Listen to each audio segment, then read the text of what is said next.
بسم الله الرحمن الرحيم. السلام عليكم، محمد وياكم من قناة MXR. كيف الحال؟ عساكم بخير.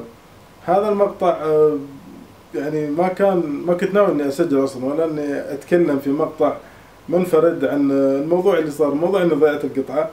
فبصراحة يعني كنت ناوي اسوي مقطع اتكلم فيه عن شغلة تخص الجيمنج اللي هي هذه، بسوي المقطع أنا على الشغلة هذه. على هذه كنت ناوي اسوي مقطع اتكلم عن الاركيد ستيك، وفي نفس الوقت كنت بعلق بشكل بسيط يعني على موضوع القطعة، ضياع القطعة. لكن ما شاء الله يعني النار مولعة عندي في التويتر، في القناة، في الكومنتس، حتى في البلاك بيري، حتى ان في ناس قاموا يرسلون رسائل في البلاي ستيشن. يعني انا اقدر صراحة ان واحد يدخل يحط الاي دي مالي ويقعد يكتب رسالة على البلاي ستيشن ويرسلها، صراحة جدا احرجتوني بالشيء هذا. فبهذا السبب يعني حبيت انزل مقطع واتكلم عن موضوع القطعة وضياع القطعة. طبعا في البداية كثير قالوا ان يحسبون اني قاعد اكذب. لا والله ما اكذب، القطعة ضاعت شكلي نسيتها في الكويت. يوم رحت البطولة انا اخذتها معي عشان كنت ناوي اسجل لعب الشباب هناك كذي، بس شكلي نسيتها لان الاسلاك موجودة بالقطعة مش موجودة، قاعد ادور لها ما حصلتها. فالموضوع يعني في ناس كثير قالوا، انا طبعا اقدر اشتري قطعة، لكن اني قلت ما ادري، حسيت انها مش مستاهل اني ارجع واشتري قطعة مرة ثانية. لكن بسبب صراحة يعني الكلام اللي وصلني من الشباب، جدا اشكركم صراحة، كثر الله خيركم. اللي قال بشتري لي قطعة، وفي ناس حتى ارسلوا لي قالوا عطنا صندوق البريد وانا برسل لي قطعة، واللي يقول لي كلم على، طبعا ما لها داعي اصلا يعني، وانا مش محتاج والله اني اكلم فلان ولا، الحمد لله مقدور على نفسي يعني، واقدر اجيب القطعة. وقطعتي اللي كان يسألني عن البي في ار انا اعطيتها واحد زين، لانه كان ناوي يفتح له قناة، وكان ناوي يسوي له يعني يفتح له قناة يوتيوب كذا جيمنج، لكن انه انشغل وما فتح له قناة. فالشكل يا اني اخذها منه مرة ثانية وهو بيرجع لي اياها لانه ما يستخدمها، او اخذ البي في ار اللي عند حبيب عند بريكر بوي. لكن اني اشتري قطعة هذا الشيء انا مش حاطه في بالي. مش سالفة انه في واحد كتب كومنت زعلني صراحة، كاتب قال بدل القطع 10 انتم اهل الامارات فلوسكم واجد. يعني طريقة الكومنت هذا جدا تزعل، لان الحمد لله الخير موجود وكل الناس الحمد لله عندهم خير، لكن في البداية يقول لك ان كلنا ادرى بمال بيته، فانت ما تدري شو مصروفي انا، شو ادخل وشو اطلع، شو المسؤوليات اللي علي، ما تعرف انا اودي فلوسي ولا كم يجيني. فعلى اي اساس تقول انتم الامارات فلوسكم واجد؟ يمكن يعني اغلب الناس للاسف يعني كثير من الشباب نظرتهم لنا نحن الاماراتيين ان خلاص عندهم فلوس. يعني الحمد لله ما نقول لك لا، يعني الحمد لله ان الخير موجود، لكن يعني صارت الناس ينظروا اليها بدرجه انه خلاص انت اماراتي انت تتبطل، انت ترمي فلوسك على الفاضي. لا يا اخي، الموضوع مش موضوع كذا، الموضوع ان يعني ليش انا الحمد لله يعني مثل ما قلت في البدايه كان ادرى مال بيته. لكن انا من النوع، وكثير من الشباب يعني اعرفهم يعني سواء كانوا اماراتيين او كانوا سعوديين او كانوا حتى من اي دوله من دول الخليج ودول العالم، اذا في شيء في خاطره ويقدر ياخذه بياخذه. ليش؟ لانه يقول لك ان الله يعني ما يحب في البدايه، الناس طبعا ما في حد يحب يحرم نفسه، وان الله احب يعني الله يحب اذا انعم على عبد انه يشوف نعمته ظاهره فيه.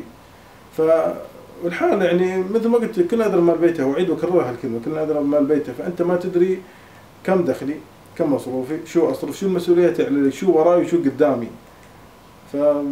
فعلى اي اساس تقول الكلمه هذه؟ لان هالكلمه فعلا جدا زعلتني يعني.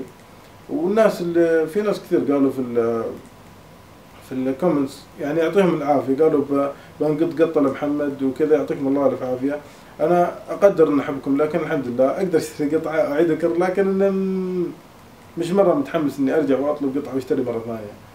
فبسبب التلاحم الشديد اللي صار بطلب لي قطعه ثانيه، ما مش بطلب لي قطعه ثانيه يعني ارجع تقريبا نقول 80% او 85% بشيل بي في ار موجود، مش اني طلب لي قطعه ثانيه. يمكن اطلب لي القاته لكن مش حاليا، لان ما ابغى الموضوع يصير ان اقعد اصرف، وفي النهايه طبعا كلها فعلا شيء استانس فيه واسويه. فاذا اقدر اني استانس بالبي في ار هذا اللي كنت استخدمه او اللي عند حبيب، اقدر ارجع اسجل فيه، ما في داعي اني اروح اشتري قطعه وكذا، لان في النهايه يعني يوتيوب قاعد اسوي الشيء اللي احبه وناسه، ما في اي فائده ماديه، ما في اي فائده ماديه ابدا يعني.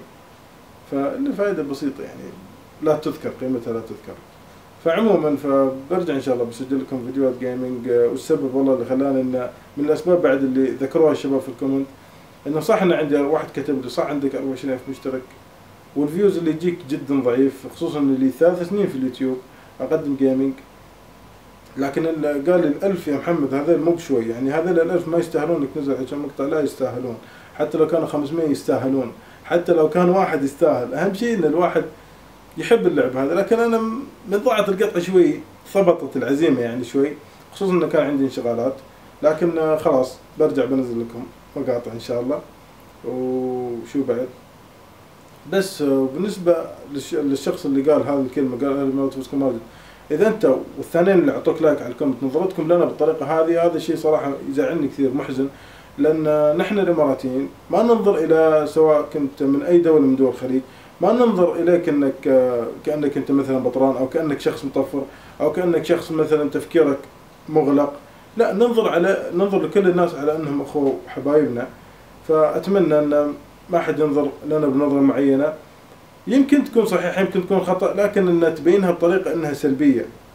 فاتمنى ان الشيء هذا ما يتكرر، لان انا يعني كم مره اقول واعيد واكرر ان اليوتيوب كون لي اسره ثانيه اللي هم انتم المشاهدين. فبس انتظروا المقطع الجاي ان شاء الله. بتكلم عن الاركيد ستيك، في انواع عند الاركيد ستيك بتكلم عنها، برويكم اياها، وبعدها برجع لفيديوهات الجيمنج. ويعطيكم الف عافيه، وسامحوني يعني طبعا اني انا يمكن ما اقدر ارضي كل المشاهدين على قد ما اقدر. يعني صح ان جوده الفيديوهات يعني من ناحيه الوناسه والمتعه يمكن تكون قلت او صارت بعضها فيها طابع من الملل، لكن ان شاء الله على قد ما اقدر انا احاول اني امتعكم. يعطيكم الف عافيه. كان معكم اخوكم محمد، الف شكر على المشاهده، وسامحوني مره ثانيه. اشوفكم على خير، مع السلامه.